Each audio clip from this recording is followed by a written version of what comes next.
Welcome to Biggest Spoilars, the destination for exclusive spoilers, latest updates. The day began unlike any other in Port Charles, except for a strange tension that soaked the air like the thick mist swirling above the docks. It was the kind of day when something old was washed away, something new emerged, something sacred began, a day of baptismal energy, spiritual cleansing, emotional rebirth, and the stirring of buried storms. And at the center of this supernatural calm stood Anna Devane, her face solemn but determined, her eyes blazing with the fierce knowledge that what she was about to do would change everything. Anna's decision was not made lightly. She had stared danger in the eyes 1,000 times. She had walked through fire, through loss, through betrayal, through missions that shredded her soul. But today, the mission was different. Today she wasn't returning to Port Charles with classified intel or an enemy in chains. Today she carried something far more explosive. Spencer Cassadine. Alive. Returned. Changed. The world believed he was dead. His grandmother, Laura Collins, had mourned him, cried oceans over him, blamed herself, blamed fate, blamed everything except the truth she never knew. But Anna knew. Anna discovered Spencer's tangled web of survival, foreign captivity, and a rescue mission wrapped in international secrecy. And when she realized the boy she'd once watched grow into a complicated young man was alive, she knew she had to bring him home. But the home he was returning to? It wasn't ready. Fire. The baptism begins, Anna's purpose ignites fire. As Anna guided Spencer down the ramp of the private jet, she felt a shift inside him, a quiet, reflective demeanor that felt almost spiritual. Spencer Cassadine had been many things in his lifetime: privileged prince, troubled boy, cunning heir, romantic fighter, self-sacrificing hero. Yet today he carried the silent weight of someone newly washed, newly confronted by the raw truth of existence. His baptism had begun long before the plane touched Port Charles soil. It had begun in the moment he nearly lost everything, and survived. Anna glanced at him with a mixture of maternal instinct and concern. "This will not be easy, Spencer." Spencer's voice was low but steady. "Nothing worth returning to ever is." Anna gave a small nod. Encouragement wrapped her words in gentle warmth. "You're stronger than you were before. Don't forget that." He exhaled shakily. "I'm ready." But was anyone ready for him? Especially Laura? No. Not in the slightest. Fire. Laura feels the shift, but she doesn't know why fire. Down at the pier, the atmosphere trembled with strange anticipation. Laura Collins stood near the water's edge, eyes narrowed, sensing something familiar, something ghostly, something impossible. She often trusted her instincts. They had saved her more times than she could count. But today, her instincts felt like a baptismal tremor, like the universe whispering of rebirth and shock. Kevin joined her, placing a steadying hand on her shoulder. "You seem troubled." Laura stared out over the water. "I can't explain it. Something's coming. Something that's going to turn everything upside down." "Good or bad?" Kevin asked gently. Laura shook her head. "I don't know. But, it feels big." Little did she know, her entire world was about to split open with a single name. Spencer. Fire. Anna's arrival, the shock begins fire. The moment Anna and Spencer stepped off the plane and into the humid Port Charles air, the world felt like it held its breath. Anna felt responsible. She felt the weight of guardianship, like a priest guiding someone newly baptized into the next phase of existence. Spencer looked around, emotions twisting in his expression: nostalgia, fear, longing, hope. "Feels strange being here again." Anna touched his arm lightly. "You're not the same person who left." "That's not a bad thing." He swallowed hard. "I don't know what my family will think." "They will think what they feel," Anna replied wisely. "But your return is a blessing, even if it shocks them." Spencer nodded. But his jaw clenched with another emotion beneath the surface: anger. Not at Anna. Not at his grandmother. But at the people who left him for dead.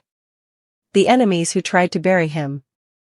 The threats that still stalked him even after his return.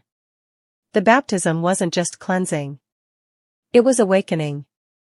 Fire. Laura's world shatters, the reunion fire. Anna called Laura, asking her to meet her at the Metro Court rooftop garden. Laura hurried there, still plagued by that nagging feeling. When she spotted Anna standing alone near the flowers, her eyebrows pinched in confusion. Anna? What's going on? You said it was urgent. Anna inhaled deeply. Laura. I need you to brace yourself. Laura's heartbeat began to hammer. Anna, just tell me. What's happened? And then? Footsteps. Slow. Hesitant. But familiar. Laura's breath froze. She turned. And the world collapsed around her. Standing before her, pale but alive, stronger yet marked by pain, was Spencer. Hi, Grandma. Laura's hands flew to her mouth. A strangled sound, not a scream, not a cry, but something sacred, escaped her. Tears instantly filled her eyes. Spencer? Spencer? Oh my God, no. No. No. This can't be. Anna, is this real? Anna nodded solemnly. It's real. Laura rushed toward Spencer and pulled him into her arms, sobbing into his shoulder with the kind of desperate relief only a mother or grandmother could feel. She clung to him like she never planned to let go. I buried you, she cried. I mourned you. I begged the universe to give me one more moment with you. And now you have it, Spencer whispered, his voice breaking. Laura pulled back, gripping his face gently. I can't believe this. I can't believe you're here. Anna watched silently, allowing the sacredness of the moment to settle. This was a baptism of love, rebirth through reunion. But baptisms come with revelations. And revelations come with consequences. Once Laura regained her breath, her emotional shock began to give way to something else, confusion and fear. Spencer, how? How are you alive? Why didn't you contact us sooner? What happened to you?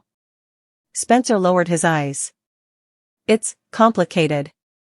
Anna stepped forward. Laura, he's been through something unimaginable. There are details he can't share publicly yet. But the important thing is, he's safe now. Laura wiped her tears but her tone sharpened. Safe? From what? Who hurt him? Who kept him away? Anna's voice hardened. A network more dangerous than anything we've seen recently. And they aren't finished. Laura's face twisted in terror. They're still after him? Anna didn't sugarcoat it. Yes. Laura stood upright immediately, protective fury blazing in her eyes. Then they'll have to go through me. Spencer touched her arm gently. Grandma, it's not simple. And that's when the encouraging words turned into warnings. Warnings turned into threats. Threats turned into the primal roar of a family reclaiming one of its own. The three of them sat down inside the Metro Court, trying to breathe through the emotions. Anna noticed Spencer trembling involuntarily, trauma he hadn't yet spoken about. Laura put a comforting hand over his. Spencer, listen to me, Laura said softly. You are home now. You are safe. We will protect you. Whatever you went through, we will face it together. Spencer closed his eyes. I want to believe that. I really do. Anna added encouragingly, you survived what was meant to break you. That makes you stronger than the people chasing you. But Laura could feel something darker beneath the encouragement. She narrowed her gaze. Who are these people? Anna, what aren't you telling me? Anna sighed. They are relentless. And they want control over assets tied to the Cassadine inheritance. Spencer stood in their way. His survival ruins their plans. Laura's voice dipped into anger. Then they better prepare to lose. Spencer looked at her sadly. It's more dangerous than you think. Laura shook her head slowly. I don't care how dangerous it is. You are my grandson. Anyone who comes after you, anyone, will answer to me. This wasn't just encouragement. This was a grandmother's oath. A protective spell forged in fury. Later, Anna and Spencer sat privately at Kelly's. Spencer's jaw clenched as he finally began to reveal the pieces of his ordeal. They tried to break me, Spencer whispered. Physically. Mentally. They wanted me erased. Permanently. They wanted the world to believe I was dead so they could move in on the Cassadine legacy. Anna's eyes narrowed. But you survived. You fought back. Spencer looked down at his hands. I had to. I kept telling myself, if I die, they win. If I live, they'll regret ever coming after me. For the first time since landing, a spark of Cassadine fire returned to Spencer's eyes. It was subtle, but deadly. Anna leaned forward. You're carrying anger. That's understandable. But you must wield it carefully. Spencer's voice hardened. I don't want careful. I want justice. Anna pressed a firm hand to his forearm. Then we do it the right way. We use the system. We use intelligence. We use strategy. Spencer looked up slowly. And if they come for me again? Anna's words dropped like thunder. Then we end them. Back at home, Laura paced back and forth, still trying to process everything. Kevin watched her, concern etched into his expression. You're overwhelmed, he said gently. Laura spun around. Overwhelmed? I'm furious. My grandson was tortured, hunted, and nearly destroyed, and no one told me. And now he's back and still in danger. Kevin stepped closer. Laura, you need to stay calm.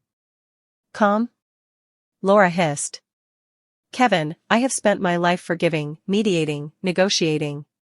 But this is different. Someone hurt my grandson. Someone kept him from me. Someone declared war on my family. Her voice deepened into something feral. I will not forgive that. Kevin took a slow breath. Do you want to know the truth? Laura glared. What truth? Kevin's tone remained soft but honest. You're preparing for battle. Laura didn't deny it. They want a war? Then I'll give them one. Once word began to slip through the cracks, the entire town buzzed like a hive disturbed. Trina was at the gallery when she overheard a customer whisper Spencer's name. Her hands started shaking. She stepped back, her eyes filling with tears. Spencer, alive? Nicholas, somewhere in the shadows outside Port Charles, felt a strangely cold shudder run through him. His instinct told him a storm was coming. Esme, wherever she was, felt the world tilt on its axis. Port Charles wasn't ready. Not for Spencer's return. Not for the truth that accompanied him. Not for the threats marching behind him. But the baptism had already begun. Rebirth was unavoidable. And with rebirth comes reckoning. That evening, Anna and Laura met privately in Anna's office at the PCPD. The air felt heavier than before, as if the walls themselves knew the secrets hidden within this reunion. Anna folded her hands. I need you to hear what I'm about to tell you with both strength and caution. Laura nodded. I'm listening. Anna spoke in a low tone. Spencer was targeted by a group tied to the Cassadine family's darkest financial networks. They want control of assets buried across Europe. Spencer discovered something they didn't want him to know. Laura froze. What did he find? A ledger, Anna replied. Names. Codes. Locations. Money trails. Enough information to topple their entire operation. Laura covered her mouth. My God. And now, Anna added grimly, they want him silenced before he can expose them. Laura's eyes blazed with fury. If they're coming to Port Charles. They already have agents inside the country, Anna warned. I intercepted one. Laura's voice trembled with rage. They're hunting my grandson on American soil? Yes. Laura's next words were not soft. They were not encouraging. They were not diplomatic. They were a threat. Then they better pray I never find them. Anna nodded slowly. I figured you'd say that. As night settled, Spencer sat in his temporary bedroom at Laura's townhouse. The silence wrapped around him like a suffocating blanket. He closed his eyes, and the nightmares returned instantly. Dark corridors. Cold metal walls. Voices ordering him to kneel. Hands forcing him down. Electric shocks. Demands to sign over something he didn't fully understand. Chains, literal and metaphorical. He gasped awake, sweat dripping down his face. Laura rushed into his room. Spencer? Are you okay? He wiped his face quickly. I'm fine. Laura cupped his cheek gently. You don't have to lie to me. Not anymore. And for the first time since returning, Spencer broke. He sobbed into her arms. Raw. Heartbroken. Human. Laura whispered softly, You're alive. You're home. And they will never hurt you again. Not while I breathe. Her voice trembled with encouragement, anger, and divine protection. Spencer hugged her tightly. I'm scared. Laura kissed his forehead. Then let me be brave for both of us. At her desk that night, Anna opened a classified file stamped with black ink. Project Orpheus. European Network. Name target, Spencer Cassadine. She whispered to herself. This war is far from over. And with a piercing stare, she added. They have no idea what kind of consequences they've unleashed. We've got Lulu Spencer freaking out, trying to get Rocco Falconeri and Charlotte Cassadine to come inside the house. She's alarmed because Valentine Cassadine is on the loose. Plus, Carly Corinthos Spencer tells Valentine, the fugitive, to get out of her house. But also she decides to take a threat. So Carly may store Valentine nearly so the Bobbies do and find him, and the two of them can conspire to ruin Jack Brennan so she can get Jocelyn Jacks out of the WSB. Carly's playing a fool's game with that because Jocelyn doesn't want out of the WSB. But that's no way stopped Carly. Nathan tells Dante about Valentine. Nathan West warns Dante Falconeri that Valentine is on the loose, and Dante tells Nathan that nothing is going to stop Valentine from trying to get to Charlotte. Alexis Davis gets a warning. This might concern Willow Tate's case, or notoriety may tell her, hey, your Cassadine family member Valentine is on the loose. He and Alexis are on good terms, however. Brooklyn Quartermain tells Ned Quartermain about her regrets, and I suppose this is about the rift between Dante and Gio Palmieri, which of course Brooklyn thinks no way would have been there if not for her falsehoods. Indeed, however, right now this is Dante's ongoing wrathfulness at Gio, allowing he's a bad influence on his family Rocco. Marco Rios prepares a romantic evening for him and Lucas Jones, who tells Marco that he's not going to pretend commodity's okay when it's not. I'm sure this is his ongoing issue with Carly, who remains in a place where she refuses to accept his relationship with Marco. Indeed, though Lucas begrudgingly accepted her relationship with Sonny Corinthos that went on ever. Brennan brings Jocelyn up to speed on Valentine's escape, and Jocelyn worries that her mama, Carly, is in peril because she attacked Valentine to save Jack. Little do they know, those two are musketeers now. Spoilers for Tuesday, December 9th. Lulu's fury and Laura's moral crisis. Tuesday, December 9th, we've got Lulu absolutely rankled. This may be because Valentine is on the loose.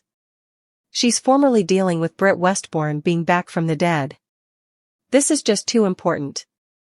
Sonny and Laura check in and talk about their collective Sidwell blackmail. They're trying to figure out the coming step. I saw on Cleaner social media notoriety saying commodity about Laura that I allowed about, and I agree with it. They said she needs to step down as mayor because she's compromised.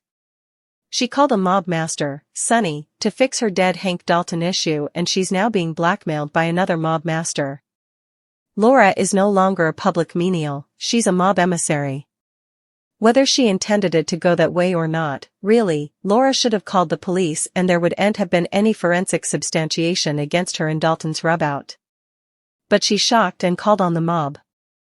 She needs to step down. She wouldn't, but she needs to. General Hospital spoilers. Turner has a plan. Da Justine Turner lays out her plan. She's conferring with Dante and Nathan.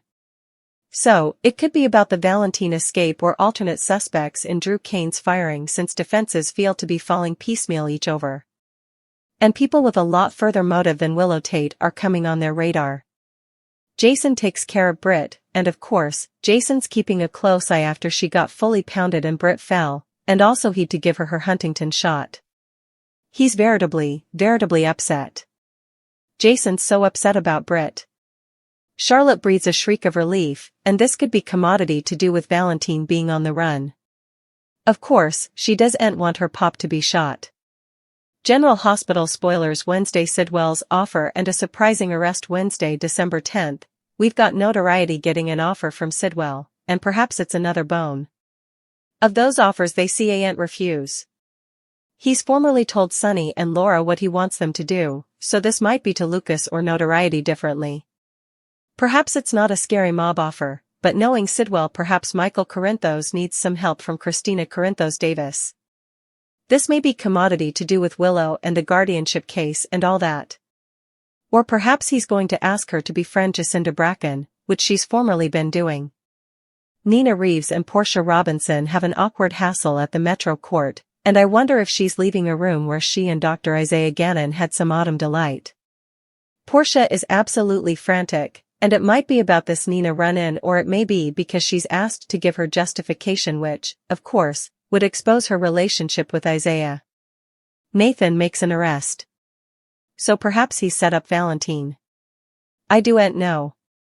Could be Curtis Ashford, could indeed be Portia. Willow is tested by Alexis. They could be rehearsing for her court case, or Alexis may be trying to get the temperature of Willow's fidelity to Drew now that she married him, because Alexis, of course, would prefer that Willow was an advocate for Scout Kane. Thursday, General Hospital spoilers. Drew's shocking offer and Willow's optimism. Thursday, December 11th, Drew gets a shocking offer. Could be from Sidwell, Michael, heck, indeed Willow. Nina is stunned by what she sees. And I wonder if she gets a peep at Valentine nearly, if Carly stashes him at the Metro Court or commodity. Jacinda and Michael are getting near on Thursday. They slept together. He really likes her, and this is about much further than just giving him in justification at this point. Willow is feeling auspicious towards the end of the week, and it may be that she feels like the charges against her are going to be dropped, and also she'll get the chance to get her kiddies, Wiley Quartermaine Corinthos and Amelia Grace Corinthos, back. GH spoilers. Friday, December 12th, Anna's captivity and Jason's frustration. Friday, December 12th, we're going to round out the week on General Hospital with an update on Anna Devane. She's in some room. Looks like she's locked in. She's holding a tablet. She's an internee/hostage. Casual apparel. She looks comfortable, she looks well fed, but she isn't free. So, we'll see who has her. Dante and Nathan make a discovery. Harrison Chase stands firm about commodity. And I'm sure it's about Willow's innocence. Brooke Lynn feels torn, and this could be about Dante and Gio, or it could be about where Chase stands about Willow and Brooke Lynn's fidelity to Michael. Britt is touched by commodity. And it could be Jason taking care of her, but he's frustrated on Friday, and that may be because Britt isn't giving him information that he wants.